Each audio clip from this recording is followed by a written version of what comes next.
185 acres of campus, one of the best global university in Asia, thousands of staff, thousands of security officers, and 400 plus CCTV cameras, and few meters away from Raj Bhavan. And இன்னும் சொல்லிட்டே போகலாம். But எவ்வளோ இருந்தோ ஒரு பேசிக் security ஓவர்னால ஒரு 19-year-old student அவங்க காலேஜ்லேயே வந்து rape செய்யப்பட்டாங்கன்னு சொல்லும்போது it is definitely a matter of serious concern.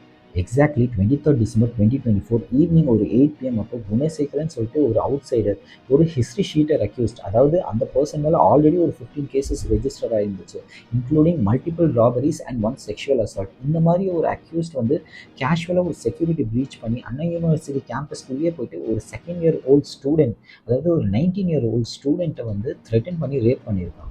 Next day இந்த இஷ்யூ சென்சிடைஸ் ஆச்சு. ஸ்டூடெண்ட் அண்ட் பப்ளிக் ஈக்குவலாக ப்ரொடெஸ்ட் பண்ண ஸ்டார்ட் பண்ணாங்க. போலீஸும் வந்து அந்த அக்யூஸ்ட் அரெஸ்ட் பண்ணி ரிமாண்ட் பண்ணிட்டாங்க அண்ட் ஹீஸ் அண்டர் இன்டரோகேஷன். பட் இதெல்லாம் வந்து இன்சிடென்ட் நடந்ததுக்கு அப்புறம் நடக்கிற ஒரு ப்ரொசீஜர்ஸ். பட் அதுக்கு முன்னாடி வந்து இந்த இன்சிடென்ட்டை வந்து ப்ரிவென்ட் பண்ணியிருக்கலாமான்னு கேட்டால் கண்டிப்பாக பண்ணியிருக்க முடியும்.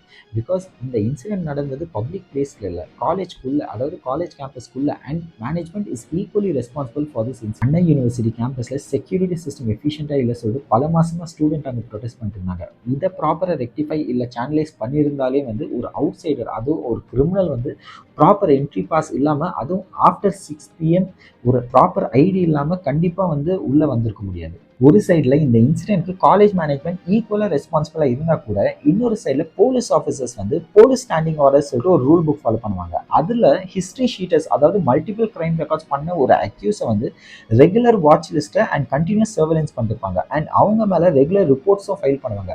அந்த மாதிரி வந்து இந்த அக்யூஸ்க்கு வந்து proper surveillance and regular reports file பண்ணியிருக்காங்களான்னு வந்து இது வரைக்கும் தெரியல. பட் இன்கேஸ் ப்ராப்பராக பண்ணியிருந்தாங்கன்னா வந்து இந்த மாதிரி இன்சிடென்ட் இல்லை இந்த மாதிரி கிரைம் வந்து கண்டிப்பாக தவிர்த்துக்கலாம். பிகாஸ் எந்த ஒரு அக்யூஸும் வந்து ஒரு ரெகுலர் வாட்ச் லிஸ்ட் இருக்கிற ஒரு அக்யூஸ் வந்து இந்த மாதிரி கிரைம் பண்ணுறதுக்கு கண்டிப்பாக யோசிப்பான். ஸோ நான் சொன்னது வரைக்கும் உங்களோட ஒப்பீனியன் வந்து எனக்கு நீங்கள் தாராளமாக கமெண்ட் பண்ணலாம், இல்லை மெசேஜும் பண்ணலாம். See you in the next video. Until then, bye.